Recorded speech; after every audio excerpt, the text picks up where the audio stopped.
Hi, I'm Richard Miller from the Elder Law Department at Mandelbaum Barrett. I'm joined today by my partner, Shawna Brown, and we are here today to discuss the TV show Fisk, which is on Netflix. I know that sounds a little bit unusual. Why are two lawyers having a video blog about a TV show? Well, the reason we're doing that is because we are huge fans of this show. It's based in Australia. It's about a probate attorney that handles wills and estate litigation, and we feel that there's got to be a camera somewhere in our office that they have viewed in order to write the storylines for this show, because we watch this and feel like we are inside these episodes. So what we thought would be kind of fun is to go through the season of Fisk, talk about the episodes, and address some of the issues that we actually encounter and we thought would be helpful for you to know about. So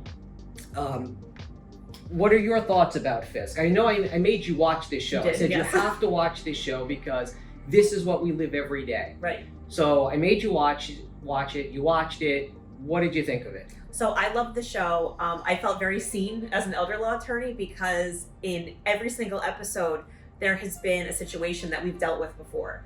And the show is a comedy, but and it exaggerates, I would say, some of the matters that we've had, but the concepts are really there. And they make it funny, but these are things that are actually important for people to know about. Yeah, so what we're going to do is we're going to take each of the episodes. We're going to start with season 2, episode 1 today, and we're going to pull a little bit of one of the plot points from each episode and talk about it and how it applies to our clients and things that people should think about as they're doing their own estate plans and they find themselves in these situations. So season 2, episode 1 involves a will contest. We're not going to get into all the details. You have to watch the show, but it involves a will contest. And we thought that would be a good springboard to talk about will contests and the things that we see from time to time. So one of the things that we wanted to chat about is who has the right to inherit. Because in this episode, there's somebody that thinks they have a right to inherit an estate, but do they really? So who has a right to inherit from an estate? So I think a lot of people would be surprised to learn that there really aren't many people who have just a right to inherit. If someone dies and they're married, their spouse under the law typically has a right to inherit, although that's not always the case. And people are very surprised to learn that children are not necessarily given a right to inherit. So a parent can disinherit their child. I get calls sometimes for someone who's a friend or a further related relative of a person who died, and they think, well, I should get something. And you're not just entitled to something because you knew that person under the law. Right. And in this particular episode, it happens to be someone that was occupying a kind of a garage as a tenant, and he's making a claim against the estate because he said he provided some quote unquote services to the individual that died. And even though someone may not have a right to inherit under the law because they're not in the will or they're not an heir or a relative, there is a concept called quantum meruit, where if someone does provide services, they sometimes do have a right to collect against the estate, more as a creditor than an heir, but that concept does exist. But with respect to will contests in general, there are only a few ways you can contest a will, and those are as follows. One of them is lack of capacity. One of them is you just didn't sign the will correctly. And the most popular way of challenging a will is undue influence. So we're going to go through those one at a time. So why don't you touch on lack of capacity? What kind of capacity do you need to do a will? Sure. So the capacity needed to do a will is actually pretty low. So the capacity, for example, to execute a contract is higher than that to execute a will. So if someone understands, what they're doing, who we call it the natural objects of their bounty would be, who their family is, who would receive their estate, and also what they own generally.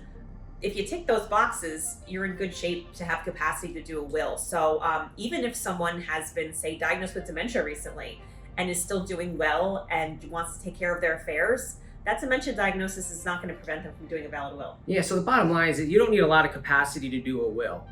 It's pretty simple. The biggest way, though, to challenge a will is undue influence.